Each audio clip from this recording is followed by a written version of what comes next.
হাৰি পাইছো ৰাইজৰ 5টা জিপিত হাওৰাপাৰ মতিচাৰ ভোগধৰ পাটামাৰী ভাসানীশ্বৰ মই বিপুল সঁহাৰি পাইছো। ৰাইজে মোক আকোৱালি লৈছে। ৰাইজে কৈছে বাইদেউ আপুনি চিন্তা কৰিব নালাগে, আমি আপনি অহাৰ আগতে আমি চিন্তা কৰি ৰাখিছো। এইবাৰ আমি হাতৰ চবত ভোট দি আপোনাক জিলা পৰিষদ বনাম, কাৰণ আপুনি আমাৰ যেতিয়া আমি অসহায় হৈছিলো, যেতিয়া আমি বিপদত পৰিছো, আপুনি আমাক সহায় কৰিছে। গতিকে আমি স্কিম আঁচনিৰ কথা পিছত আনিম।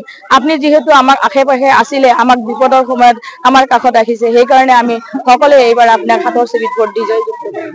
যেহেতু বিধায়ক গৰাকী আছে, বিধায়ক গৰাকীয়ে দিনে ৰাতি 2018 চনতো বিধায়ক গৰাকী ইউনিটি মিটিং কৰিছিল, বদৰুদ্দিন আজমলৰ জিপি মিটিং কৰিছিল, তেতিয়াও মোক হাৰাব পৰা নাই। আৰু এইবাৰতো ইউডিএফৰ মই নাই, ইউডিএফৰ বদৰুদ্দিন আজমল মহোদয় ইউডিএফৰ প্ৰধান, তেখেতেই হাৰি গৈছে। ইয়াতে বিধায়কৰ একো নাই। নজৰুল হক মহোদয় এতিয়া MLA আছে কাৰণে 2-4 জন লগত আছে। 6 মাহ পিছত আপোনালোকে দেখিব যেতিয়া MLA নাথাকিব, তেতিয়া 2টা মানুহ পিছত নাথাকিব। গতিকে আপোনালোকে চাই থাকক যে বিধায়ক মহোদয় মোৰ এগেইনষ্টত যেনেকে বিভ্ৰান্তিমূলক কথা কৈ আছে, মিথ্যা অপবাদ দি আছে, যিবিলাক কথা কৈছে ৰাইজে দেখি আছে, ৰাইজে চাই আছে, কিন্তু ৰাইজে এইবিলাক কথা নুশুনে। কাৰণ 15 বছৰে ধৰ্মৰ নামৰ চুচুৰি যি দলে একো কৰিব নোৱাৰিলে, 15 বছৰে নজৰুল হক মহোদয় আমাৰ বদৰুদ্দিন আজমল মহোদয় ধুবুৰীৰ মেচ কোম্পানী খুলি দিব বুলি কৈ 3বাৰকে MP হৈ এবাৰো এটা কাম নকৰিলে। হোজাইত গৈ মেডিকেল কলেজ কৰে, হোজাইত গৈ হাম হস্পিটেল, হোজাইত গৈ টটৰ স্কে বিতৰণ কৰে, আমাৰ ৰাইজৰ কাৰণে একো কৰা নাই। তাৰ কাৰণে এইবাৰ আপোনালোকে দেখিবই পাৰিছে, যোৱা লোকসভা ইলেকশ্যনত বদৰুদ্দিন আজমল মহোদয়ক আমাৰ ধুবুৰীৰ পৰা কেনেকে ভোটত হেৰুৱাই ৰকিবুল হুছেইন মহোদয়ক একদম ভাৰতবৰ্ষৰ ভিতৰত প্ৰথম স্থানত কৰি দিছে। এইটোৱে মোৰ প্ৰতিক্ৰিয়া। ব্যৰ্থ MLA, এইজন MLA ব্যৰ্থ MLA, এইজন MLA অপদাৰ্থ MLA। যিজন MLA থকা সত্ত্বেও মই দুৰ্নীতি কৰিলো, তেখেতে ধৰিব নোৱাৰিলে, আপোনালোকক ক'ব নোৱাৰিলে, ৰাইজৰ ওপৰত উদংগাই দিব নোৱাৰিলে, তেখেতে কেনেকুৱা MLA? আপোনালোকে জানে বিশ্বজিৎ গোস্বামী জিলা পৰিষদৰ CEO আছিল, হয়নে?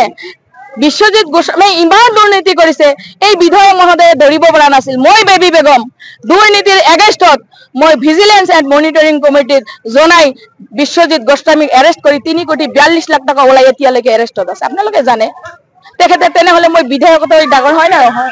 এইজন বিধায়কৰ এতিয়া আৰু কাম নাই। নজৰুল হকৰ ভৰিত তলত মাটি নাই, সেইকাৰণে তেখেতে ইয়াতে কেণ্ডিডেট দি 15 বছৰ বদৰুদ্দিন আজমল সাহেব MP আছিল, 10 বছৰৰ পৰা MLA হৈ আছে। ইমান কিয় মিটিং কৰিব লাগে? বেবী বেগমক দেখি ইমান কিয় ভয় পাইছে?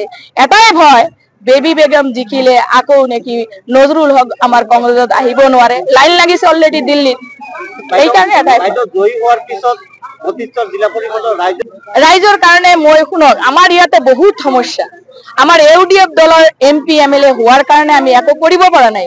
কাৰণ এতিয়া আমাৰ বহুত সমস্যা, গৰাখহনীয়াৰ সমস্যা, বানপানীৰ সমস্যা, ৰাস্তা ঘাটৰ সমস্যা, স্কুল কলেজৰ সমস্যা, চিকিৎসালয়ৰ সমস্যা, স্বাস্থ্য কেন্দ্ৰৰ সমস্যা, বহুত সমস্যা আছে। গতিকে মোৰ ফাৰ্ষ্ট কাম হ'ব ৰাস্তা ঘাট, গৰাখহনীয়া, ৰাইজৰ যি অসুবিধা সেইটোৱে মোক জনাব, সেইটোৰে কাষত মই থিয় দিম আৰু সেই সমাধান কৰিবলৈ মই চেষ্টা কৰিম। আমার নাম রেশমি আহমেদ, আমি আঞ্চলিক সদস্যপদে ভারতীয় জাতীয় কংগ্রেস দলের মনোনীত প্রার্থী। আমি আপনাদেরকে এইটুকুই বলবো, যদি আপনারা বিবেক দিয়ে ভোটদান করেন, তাহলে হয়তো আপনাদের বা আমাদের যেটা ভাসানীশ্বর পঞ্চায়েতটা আছে, তাহলে জায়গায় একটা MP ভারতবর্ষতে নাই, যে জায়গায় জীবনে কোনোদিন UDF দলের সরকার গঠন করতে পারবো না, তার পিছনে থাইকা আমাদের পোলাপানের ভবিষ্যৎ আমরা নষ্ট করব। তাই আপনাদের অনুরোধ করি, ভোটের করলে একই দাম। যদি ভোটের দাম না থাকতো, তাহলে হেলিকপ্টার দিয়ে বড় বড় লিডার এসে চরচাপুরিতে মিটিং করতো না।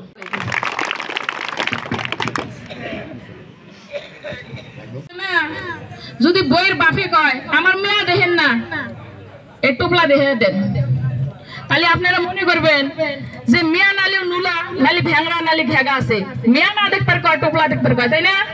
ঠিক তদ্রুপ UDF দলের প্রার্থীটার নাম কি কন্ত? জেলা পরিষদে UDF দলের প্রার্থীর নাম কি কোন? তার স্বামীর নাম কি কোন? আমি হাওড়া পরে জিজ্ঞাসা করছি জেলা পরিষদের প্রার্থীর নাম কি কয়? মনসির। প্রার্থীর নাম কি কয়? আব্দুল হাই। তার মানে কি জানেন, মিটিং এ গেলি যায়া আব্দুল হাই কয় কি যাবেন মনসব কয় ক্যান্ডিডেট দেয়া ভোট দিন না আমাকে দেয়া দেন যাবার পরে আমার কাছে যাবেন এমএলএ কয় ক্যান্ডিডেট দেখেন না আমাকে দেয়া ভোট দেন রাস্তার কাম দুমু এটা দুমু ওটা দুমু তাহলে তোমরাই দাঁড়াইতাও ক্যান্ডিডেটটা দেওয়ার দরকার কি হ্যাঁ তার মানে শুনেন যখন জেলা পরিষদ হবে ইউডিএফ দলের যদি জেলা পরিষদ হয় আপনারা যদি বিপদে পড়েন যদি ফোন করেন মনসব ডিসি কে কইতে পারবো না যে আমি জেলা পরিষদ হাই কইতে পারবো না যে আমি জেলা পরিষদ কে কল লাগবো যে জেলা পরিষদ হেই কল লাগবো তাই পঞ্চায়েতটা হইছে একটা লোকাল সেল গভর্নমেন্ট পঞ্চায়েতের প্রতিনিধি দিয়ে কিন্তু সরকার গঠন করা পারবো না পঞ্চায়েতের প্রতিনিধি সব নিষ্ঠাবান হইতে লাগবে পঞ্চায়েতের প্রতিনিধি দক্ষতা ক্ষমতাশালী হইতে লাগবে পঞ্চায়েতের প্রতিনিধি সাহস থাকতে লাগবে তাহলে সামনে করে ডেভেলপমেন্ট কাজ হবে খালি নামমাত্র ক্যান্ডিডেট দিয়ে বসাইছিলি কিচ্ছুই হবে না সেই জন্য আপনাদেরকে অনুরোধ করি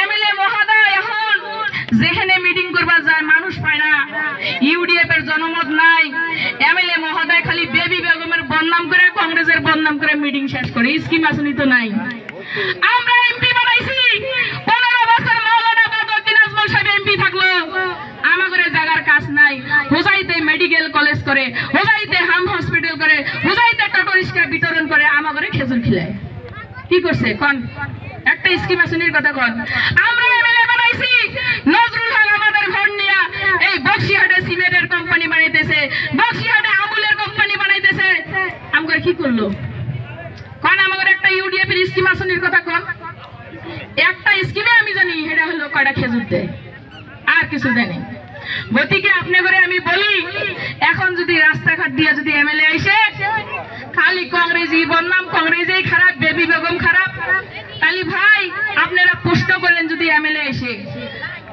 নজরুল